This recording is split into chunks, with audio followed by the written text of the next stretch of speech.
एक घने जंगल में चिन्नी नाम की एक छोटी और बहुत चालाक चिड़िया रहती थी।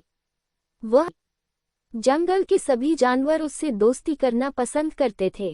अरे कालू भैया, जंगल में जो चिन्नी चिड़िया है वो दिखने में जितनी छोटी दिखती है उसका दिमाग उतना ही तेज है। हाँ चिड़िया बहन, हम उससे कितना हो भी बड़ा काम दें या कितना भी कठिन काम दें, वो तुरंत ही उसका उपाय ढूंढ लेती है। आप ठीक कहते हैं कालू भैया, अगर हम उससे दोस्ती कर लें तो हमारा भी काम आसान हो जाएगा। उसी जंगल में एक बड़ा और घमंडी बाज भी रहता था। उसका नाम था बजरंग बाज। उसे अपनी ताकत और तेज उड़ान पर बहुत घमंड था।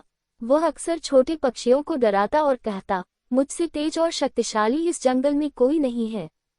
एक दिन बाज ने चिन्नी को देखा और हंसते हुए बोला, अरे छोटी चिड़िया, तुम तो इतनी छोटी हो कि तुम्हें हवा का एक झोंका तक आसानी से उड़ा दे जाएगा।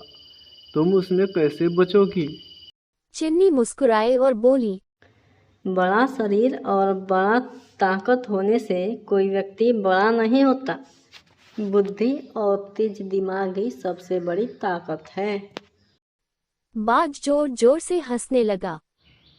हा हा हा, अगर तुम इतने ही बुद्धि वाली हो तो तुम मुझे मुकाबले में हरा कर दिखाओ। अगर तुमने मुकाबले में मुझे हरा दिया तो तुम जो कहोगी मैं वो मानने के लिए तैयार हो जाऊंगा। जंगल के सभी जानवर इकट्ठा हो गए। अरे टूनी बहन, इतनी छोटी सी चिड़िया इतने बड़े बाज का मुकाबला कैसे कर पाएगी? हमें तो सोच के ही इतना डर लग रहा है कि अगर चिड़िया हार गई तो क्या होगा। आप सभी चिंता मत करिए। छोटी चिड़िया देखने में जितनी छोटी है उससे कई गुना ज़्यादा बुद्धिमान है। वह कोई ना कोई रास्ता जरूर निकाल लेगी। चिन्नी ने कहा, ठीक है बजरंग बाज जी, कल सुबह हम लोग प्रतियोगिता शुरू करेंगे। प्रतियोगिता में जो सबसे ज़्यादा देर तक आसमान में रहेगा वही विजेता होगा और हारने वाले को जीतने वाले की बात माननी पड़ेगी। बाज ने तुरंत चुनौती स्वीकार कर ली। मुझे तुम्हारा शर्त मंजूर है नन्ही चिड़िया।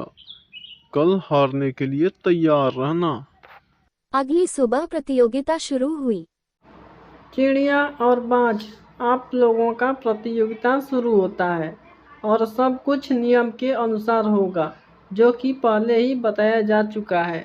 अब आप लोग प्रतियोगिता के लिए तैयार हैं। आप लोग उड़ना शुरू करिए। जैसे ही सूरज निकला, बाज बड़ी तेजी से आसमान में उड़ गया। चिन्नी भी उड़ने लगी। अरे नन्ही चिड़िया, तुम इन छोटे छोटे पंखों से मेरा मुकाबला करोगी? याद रखना, ये प्रतियोगिता तो मैं ही जीतूंगा।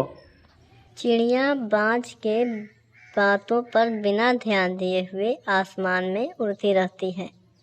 लेकिन चिड़िया ने सोचा, अगर मैं ऐसे ही उड़ती रहूं तो जल्दी ही थक जाऊंगी।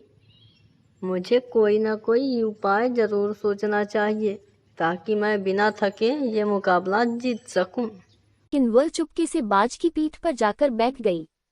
बाज को इसका पता ही नहीं चला। बाज और ऊंचा उड़ता गया। देख रही हो टूनी बहन, चिड़िया कितनी चालाक है। वो चुपके से बाज के पीठ पर बैठ गई है और बाज है कि उसे कुछ पता ही नहीं है। इस तरह से तो ये मुकाबला पूर्ण रूप से चिड़िया ही जीतेगी। नीचे खड़े जानवर उसे देखकर तालियां बजाने लगे। बाज मन ही मन सोच रहा था, आज तो मैं सबको दिखा दूंगा कि मेरे जितना शक्तिशाली और तेज उड़ने वाला कोई नहीं है। कई घंटे बीत गए। बाज थकने लगा, लेकिन चिन्नी आराम से उसकी पीठ पर बैठी रही। ये क्या, अब मैं तो थकने लगा हूँ। अब मुझसे और उड़ा नहीं जाता। अब मैं नीचे उतरता हूँ। अब तक तो चिड़िया थक गई होगी। आखिरकार बाज पूरी तरह थक गया और नीचे उतरने लगा।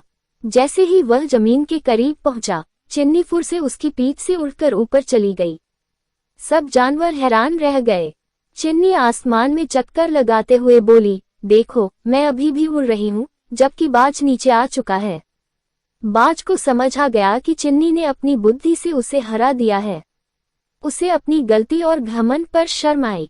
बाज ने सिर झुकाकर कहा, हे चिड़िया, तुमने आज साबित कर दिया कि बुद्धि ताकत से बड़ी होती है।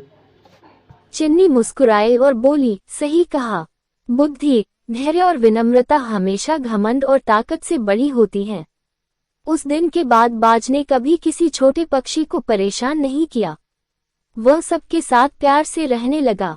जंगल के सभी जानवर खुश थे और चिन्नी की समझदारी की चर्चा दूर दूर तक होने लगी। सीख, बुद्धि और विनम्रता केवल ताकत और घमंड से कहीं अधिक शक्तिशाली होती है। मैं इतनी मेहनत से वीडियो बनाता हूँ, फिर भी मेरे चैनल को कोई सब्सक्राइबर नहीं करता, ना ही कोई लाइक करता है। आप मेरे चैनल को सब्सक्राइब करिए प्लीज़।